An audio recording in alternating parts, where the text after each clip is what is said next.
The idea of the soul is not an antiquated notion, nor is it without rational basis, but instead has been the reasonable conclusion of many intellectuals throughout history, and one that has endured from century to century in Western academia. Not until the destructive notion of naturalism was introduced into the social order as a consequence of modernism in the mid-1800s, that the idea of the soul as a credible reality had been effectively thrown out.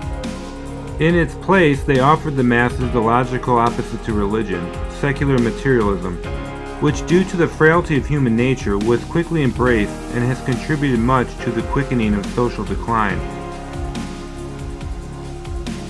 When attacking religion, naturalism assumes many false premises, including the idea that the scientific method is the one and only arbiter of what is true. This despite the fact that every field of science operates on very particular, fundamental presumptions that are independent of this very standard. For example, the axiom of uniformity law, which presumes that everything in nature must have a natural cause and not a supernatural one. It is also presumed that reality can be fully discovered by means of experimentation and observation, and that this systematic study will be free of presumptions and bias. These erroneous assumptions on which members of the modern scientific community operate have been over the past 100 years disseminated into public discourse and eventually accepted, to a greater extent, by the Western world. Naturalism's hold did not come about due to some honest pursuit of truth, but rather was the result of systematic socialization, the methods for which exploited man's susceptibility toward his bodily nature for the purpose of indoctrinating whole populations to reject objective morality. This would then imply a rejection of God as a necessary consequence. Because they are unscientific, the presumptions held by the scientific community actually fall into a category of dogma and are the result of a new religion, that of scientism. If science cannot identify, for example, the source of something as fundamental as gravity on an atomic level, how is it then possible for scientists to conclude definitively that the effects of supernatural forces do not exist in the world? It is certainly not the cultural consensus, as every culture in the world continues to believe in the supernatural.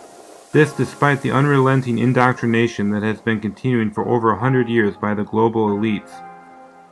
These efforts, though proven stubbornly successful in recent history, will eventually fail because of one pivotal yet often overlooked reality: that man himself is naturally spiritual. It is part of his nature, as referenced in my video The Cause of the Political Divide, and he longs for complete reunification with the divine, and therefore happiness. That side of man cannot be eradicated. The opiate of the masses is naturalism, and by disseminating positive messages of indoctrination through the media, it attempts to block out the truth of the supernatural and replace it with a futile hope in man's supposed greatness, for the purpose of legitimizing philosophies of material self-interest such as consumerism.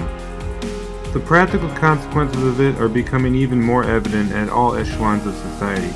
From the higher, the greedy and the usurious, to the lower, the willfully ignorant and the sensual. The whole modern world is built upon the shifting sands of sentimental nihilism, the key component of which is the classification of man as an evolved, soulless monkey. History shows that the immortal soul, which is created by God, has always been taught in the Judeo-Christian religious tradition, and from this very definition springs forth the special dignity of the human person, so absolutely necessary for the promotion of peace and charity. The proportion of humans holding this teaching at any one point in history varies, but it has always been believed somewhere by some community of peoples. Even before the advent of the first written law code by King Hammurabi of Babylon, the ancient Hebrew people were known to have defined the human soul in this particular way. Later, with the birth of Christianity out of Judaism, this doctrine remained, linking together a harmonious transferal which has stretched from the beginning of time to the present.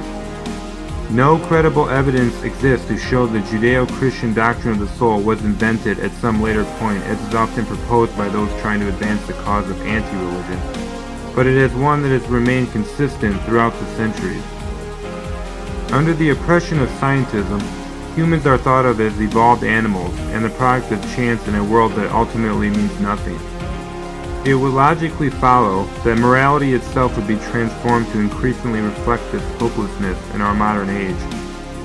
In this new religion, the strong are celebrated, not the wise, the opportunistic, not the prudent, the promiscuous, not the chaste, and the selfish, and not the humble. The logical basis of morality itself falls apart under this system, the practical result of which is contention and conflict as each man vies to be chosen by nature, to be naturally selected. It's nothing but a lie, a conclusion founded upon broad assumptions not verifiable using the scientific method. Its principal doctrine, that of macroevolution, is also a lie, and a topic I plan to delve into further in a future video.